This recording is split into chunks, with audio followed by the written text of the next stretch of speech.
Hi guys, welcome back to my channel.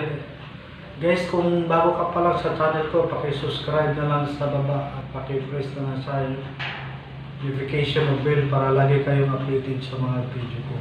At ito guys, ipakita ko sa inyo kung paano gumawa ng isang pasok tulad ng nasa gilid ko.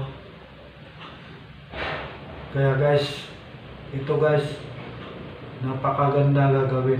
At kasi yung iba nahihirapan sila kasi may mga clay, kung paano. Ito madali lang, isang semento lang, isang plywood, tapos isang bakal, no?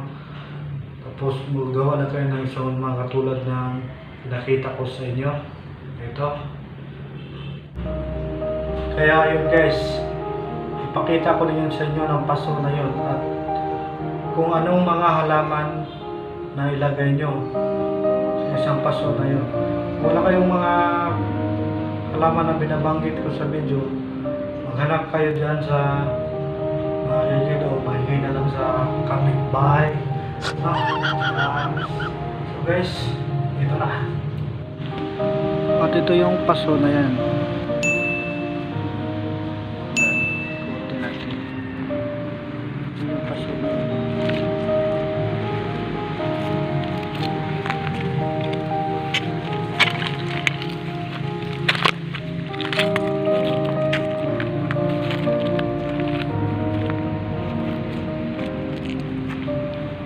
Actually, madami to dito ang paso na ito. At meron dito sa kabila.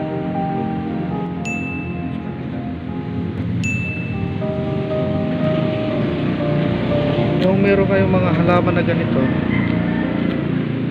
kung ganito lang kababa o ganito lang kalaki, pwede nyo lagyan ng paso na ganito, ng ganyang paso. Hindi ko makabisado ang pangalan nito, baka may alam kayo nito, comment na kayo. Hindi ko makabisado na nakaalam ko lang lubi-lubi lahat ito. Ito yun lang.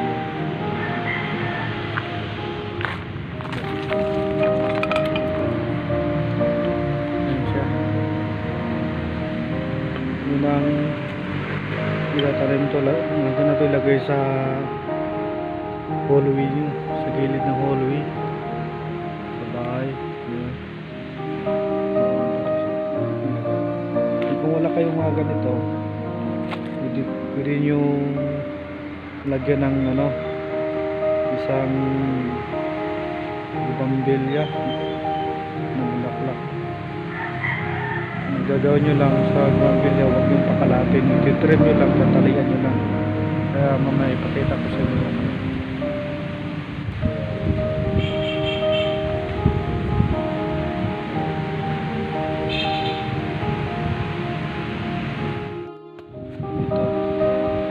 Ganito lang kahaba ng tanim nyo.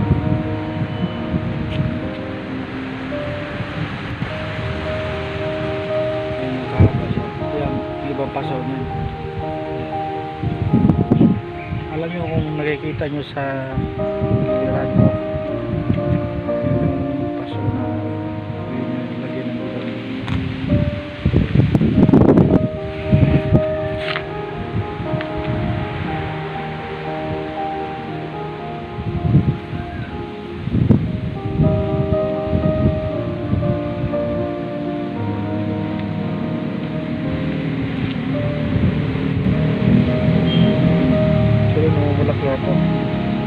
Malaklak mo siya matagalan pag lagi mo siyang titrim sa taas.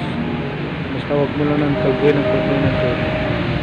Tapos lagyan mo lang fertilizer mo lang. Ang totoong fertilizer pwede yung abo. Basahin mo lang ng tubig. At lagyan mo ng isang panungkot na tulad nito na medyo makapagkapal para lumibay siya. Hindi siya matutumba. Tapos tatalian na lang paano taikot.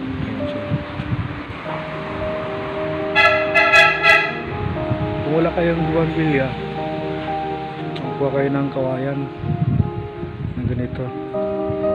Itanim mo. Kasi ito yung paso, pahaba itong paso to. Tulad nung paso din yung pagkikita ko sa inyo, paso lang. Ito pahaba. Lagyan nyo lang ano ito, tapos try nyo lang sa taas. Ayan siya. Ayan yung paso. Tsaka yung paso. Ayan yung paso. Ito pahaba lang to. Dahil lang to gagawin ng ano, dali ng gumawa ng hulmahan ito. Paso na to. Kagaya ng pinakita ko sa inyo na hulmahan. So nalagyan nyo lang ng anong kasi mga lang, basta huwag lang yung lumalaki lalo mababa lang. Kawayan o bambulya or mga ganito, mga ganito, mga ganyan, mga halaman or mga ganito, mga halaman. Hindi nyo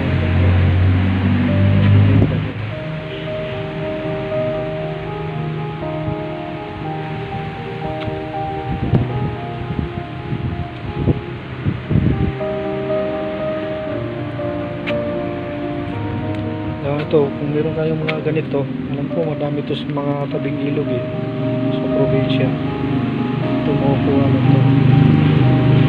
Ito pwede nyo lagyan na ganyan. Kahit single lang na paso, mahaba na paso.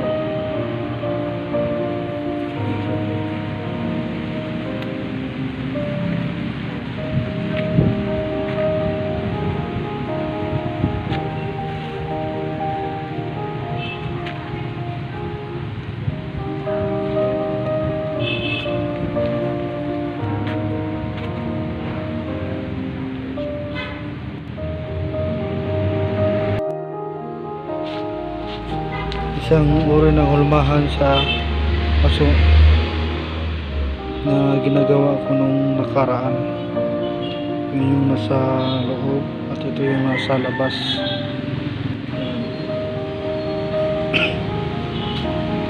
Kung gusto nyo gumawa ng mga paso na simento lang, madali lang yun. Lalo pag matibay ng mga paso, ito yung gagawin nyo. Pag nalagyan nyo ng halaman na medyo malaki-laki yung halaman, ito na yung gagawin nyo. Nagawa muna kayo ng hulmahan. Actually, meron na tong bakal na to.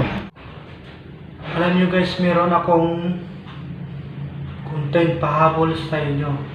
Alam nyo ba yung mga sanga ng mga kahoy, kung anong kahoy nandyan sa inyo, basta yung mga pinutulan, huwag mo nang itapon guys, mga gamit yan. Alam nyo bakit? Ito ang ipakita ko sa inyo kung paano nyo gagawin. Tulad itong sanga na to na ginagawa ko. Ayan.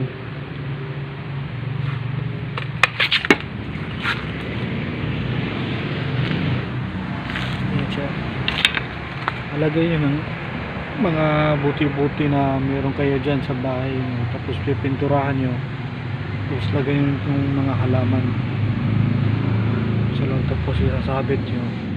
Tapos ito pwede nyo lang buhatin to, buhatin nyo lang kung saan nyo ilagay, display sa bahay nyo, sa harap nyo. Tapos kung tagulan, isilin nyo lang kasi pwede ito mabubuhat, buhatin nyo lang to para di masira yung kahoy. Kaya yan yes.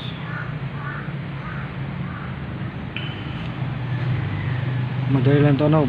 Kung mga buti kayo na marami-rami dyan, huwag nyo nang itatapon, mga gamit nyo yan. Ayun na. Kaya ayun guys, nakita nyo na, yun yung gagawin nyo na sa inyong bahay o sa ground nyo, sa loob ng bahay o sa labas ng bahay. Kaya guys, maraming salamat sa inyo sa panonood nyo sa mga video ko at sa Susunod naman ang video guys na ipakita ko sa inyo. Kaya